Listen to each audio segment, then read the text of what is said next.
Loh, Snow, belum balik loh. Berarti jadi OSIS, sampai sore gini aja masih di sekolah. Aska, lo percaya nggak kalau hantu bisa nelepon? Hah? Nih. Jin, Ini apaan? kalau lo nonton sampai habis, lebih gila lagi. Soalnya ceritanya sama persis kayak tragedi nyata Nida yang terjadi di Malaysia tahun 1992. Serius? Hello? Macam boleh turun nama? Siapa ni? Saya. Ha? Nama saya. Nama awak apa? Nama saya Nida. Nida, awak okey ke Nida? Nida. Ha? Hello. Saya Hello. nak cerita tentang luahan perasaan tu kita. Luahkan perasaan? Luahkan perasaan apa tu? Okay, sebenarnya saya nak cerita tentang saya. rekod lah. Pengalaman saya pada tahun 1992, masa tu umur saya 23 tahun. Jadi, Rekod. saya pernah lawan cakap mak ayah saya sebab masa tu nak dekat raya. Okey. Jadi masa nak dekat raya tu, dia orang kata jangan keluar sebab masa tu ramai orang, bahaya. Lagipun memang tengah kan masa tu. Okey. Jadi diorang dah pesan masa tu saya keluar juga. Biasalah orang darah muda kan, jadi macam Faham. kita nak keluar juga. Kita tak peduli cakap diorang. Tapi masa tu sebenarnya saya nak beli hadiah beg untuk mak saya. Faham. Untuk hadiah untuk dia. Dan saya nak surprisekan dia. Saya tak nak cakap kat dia saya nak keluar sebab beli hadiah dia. Faham. Kebetulan raya tu adalah birthday dia. Jadi saya gulung keliling beg tu macam dah habis sebab waktu raya kan. Jadi banyak yang dah habis. Bila saya dah dapat tu dia dah malam. Jadi saya berfikir sangat masa tu aku gulung keliling cari beg yang mak saya suka tu. Faham. Satu hari malam tu gelap, memang gelap jalan tu. Dia macam berliku lah ke kiri ke kanan macam tu. Faham. Saya nampak jalan tu mati-mati. Saya nampak jalan tu lurus semua. Saya nampak jalan tu lurus. Saya ke kanan.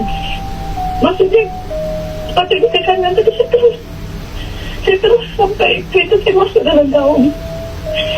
Bila saya masuk dalam gaung tu saya jadi macam masa tu saya tak buka tingkap semua stuck. Saya punya itu semua stuck. Jadi saya dapat buka baru je tingkap. Jadi pertama sekali saya fikir kepada saya ambil mak saya tu saya campakkan luar. Saya bukan beg mak saya dulu tau. Saya nak sangat minta tolong macam itu. Dia tak bagikan beg tu kat mak saya. Awak kat mana ni? Saya tak sempat kereta itu kat mak saya. Saya tak sempat keluar dari kereta tu. Sekejap, saya nak tahu awak kat mana sekarang ni? Saya tak sempat keluar dari kereta tu. Saya tak kau pasir. Saya pasir. Sekejap, saya tak faham. Dekat mak saya. Jin. Ui, Wah, ini sih kacau. Coba lo geser. Perhatikan dengan seksama, ini adalah mobil Nida yang kecelakaan tahun 1992 yang mobilnya jatuh ke jurang ketika dia membelikan sebuah tas untuk orang tuanya. Perhatikan dengan seksama, ada seseorang misterius dari dalam mobil melemparkan tas keluar. Jir, berani banget gue, Snow. Loh, Snow, kemana lagi tuh anak? Aska, HP gue ketinggalan di sini ya. Ya iyalah bro, kan lo barusan ngasih liat gue ini. Hah, Igo lu. Orang dari tadi gue diurau siaran sama Juliet. Hah? Jangan bercanda deh, Snow. Tuh, CKT48 tuh membernya cantik-cantik semua ya. Kawaii, iri aku tuh.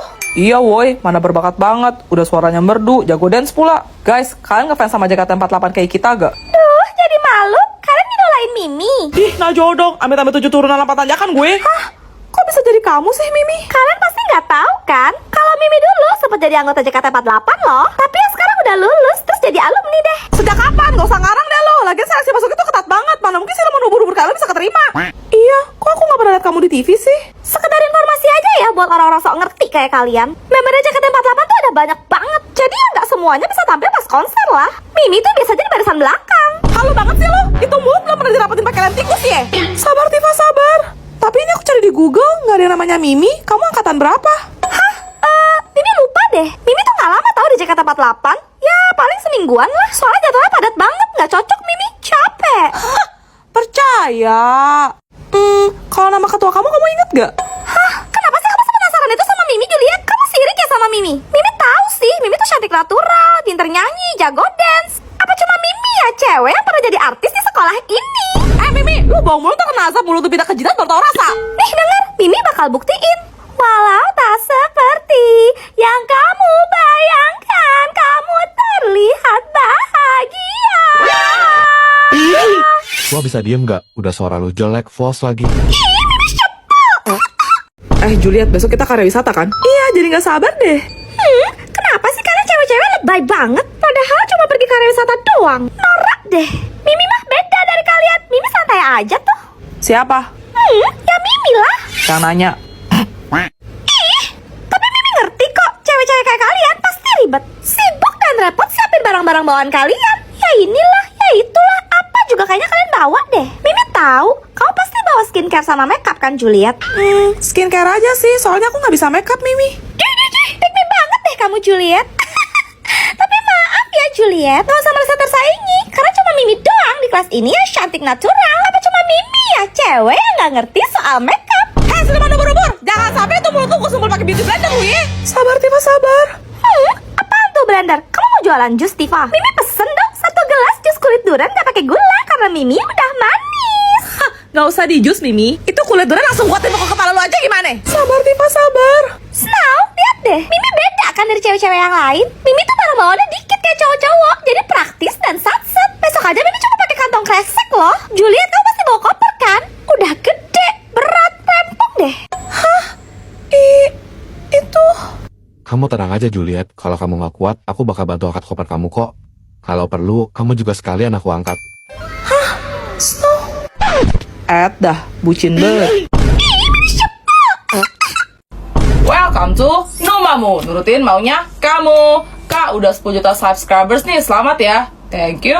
Bikin karakter baru dong. Oke. Jadi ini adalah wignya. Warnanya coklat gitu, masih baru guys, masih ada baunya juga nih. Mari kita buka. Jadi ini tuh rambutnya lurus ya guys, tuh. Kemudian buang guys. Kenapa warnanya coklat? Karena ini akan menjadi karakter anak saya guys, bersama dengan karakter pasangan saya, Vian. Dapetin dulu ini dan ininya guys. Nah, gila aku jadi botak deh. Aduh, sisir mana sisir? Aduh, nyangkut. Ya, so guys, ini penampakan karakter barunya anak dari Tifa dan Vian. Dia bakal jadi karakter anak kecil, jadi mendingan kita ganti baju dulu. Dan ini dia bajunya guys. Tapi kayaknya rambutnya pengen aku ikat deh. Nih. Dia lucu banget. Kuncir pakai kelinci. Nah, sebelah lagi. Kok ngingetin aku sama karakter lama aku? Kalian inget gak? Yang namanya Rebecca. Kalian inget gak karakter Rebecca? Oh, aku ngonten tuh ada yang kakak beli dong. Ini kelincinya di mana? Oh, di sini. Nah, ini kelincinya. Nah, ini baru bocil, guys. Nah, pose dulu. Kira-kira kita namain siapa ya karakter baru ini, guys? Komen. Bercanda. Sampaikan pada jiwa yang bersedih, begitu dingin dunia yang kau huni. Asuk ke benaya, son dieho. Kiu, cukurukuk, kukeru, pojeru. Aku sudah tak marah, walau masih teringat. Cikini kegondang dia, ku jadi begini gara-gara dia. Katanya yang di sana kurang besar. Apanya? Pengorbanannya, perhatiannya, dan semua nungguin ya. Tarik, Mang.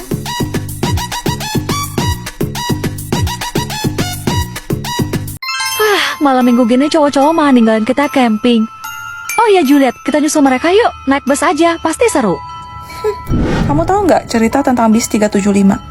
Oh enggak. Pada tahun 1947 di Cina, ada sebuah bis dengan rute Panmiken Xiangshan. Ini adalah bis terakhir yang beroperasi malam hari itu. Hah? Seperti bis pada umumnya, isinya supir sama kondektur. Pas nyampe di halte, ada yang naik nih, seorang pemuda sama nenek-nenek. Berdua ya? Iya, mereka duduk di baris depan. Singkat cerita, bisnya jalan lagi dan berhenti di halte berikutnya, di mana ada 3 lelaki tua berpakaian kuno yang sedang melambaikan tangan mereka. Udah jam berapa itu? 3 pagi. What? Belum lama bisnya gerak, tiba-tiba si nenek mukul kencang pemuda yang naik bareng dia tadi, terus nuduh kalau dia itu copet. Loh, Kelar berantem debat, akhirnya si nenek minta stop di kantor polisi. Pas turun, si pemuda tetap kekeh kalau dia nggak salah. Tapi si nenek bilang dia tuh tahu dan emang sengaja ngelakuin semua ini. kok? Tadi saat di dalam bis, nenek memungut barangnya yang terjatuh. Lalu ia melihat dari bawah kolong kalau 3 lelaki yang naik barusan tidak memiliki kaki alias melayang. Keesokan paginya, bis 375 diberitakan jatuh di Bendungan Mien. Mereka mengevakuasi 3 jasad yang sudah membusuk, yakni supir, kondektur, dan seorang lelaki yang tidak dapat diidentifikasi. Apa? Yang anehnya lagi, isi tangki bis itu bukanlah bensin, melainkan darah. Lalu ketika polisi mencari pemuda dan sang nenek untuk dimintai keterangan, mereka berdua ditemukan sudah dalam keadaan tak waras. Maksudnya gangguan jiwa gitu? Jadi, masih berani naik bis malam-malam.